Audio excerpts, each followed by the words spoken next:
Sa politika man o sa showbiz pa, importanteng mapag-usapan para pirming nasa limelight.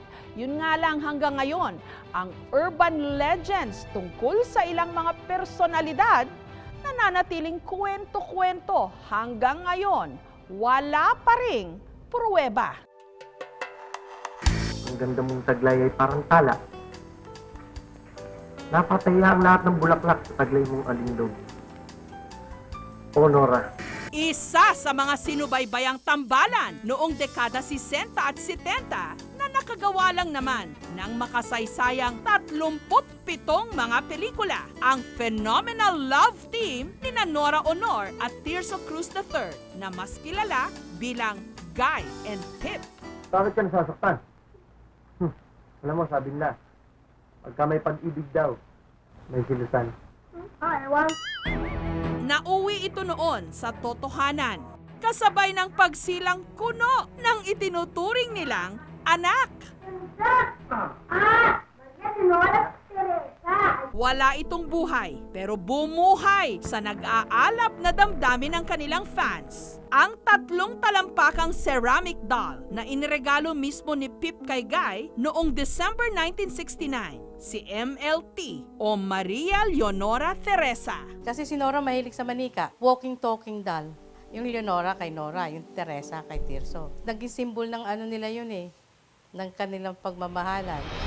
Parang totoong tao raw kung ituring noon si MLT ng fans ni Guy and Pip. Sinusuotan ng magarang damit, alahas at sapatos na kadalasan regalo rin ng fans.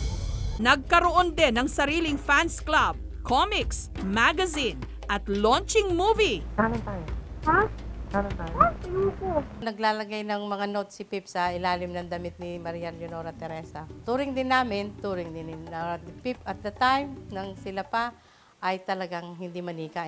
Pero meron ding bulong-bulungan na si MLT di umano nagkaroon ng sariling buhay. Nauna pa pala ito sa horror doll na si Annabelle.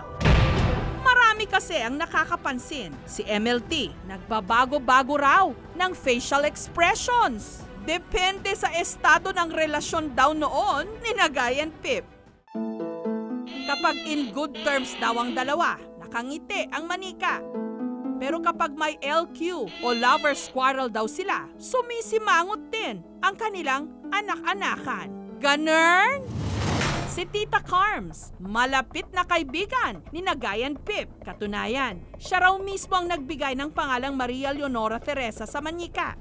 At sa mga nagsabing may buhay ang manika, imahinasyon lang daw ito ng diehard fans. Sila lang nagbibigay ng kulay kasi gano'n nga sila ka-fanatic. So, na-obserbahan na lagi mong tinitingnan yung manika, meron silang binibigyan ng ibig sabihin ng pag-konting gano'n, at may ibig sabihin sa kanila. Nasaan na nga ba ang sikat na manika? Ang alam ko, yung before na wala si Mami Elma, nasa kanila yun, nasa side nila, Pip. Tumawag na ako sa kanila, at ito, asan yung manika? Ay sabi, wala na daw.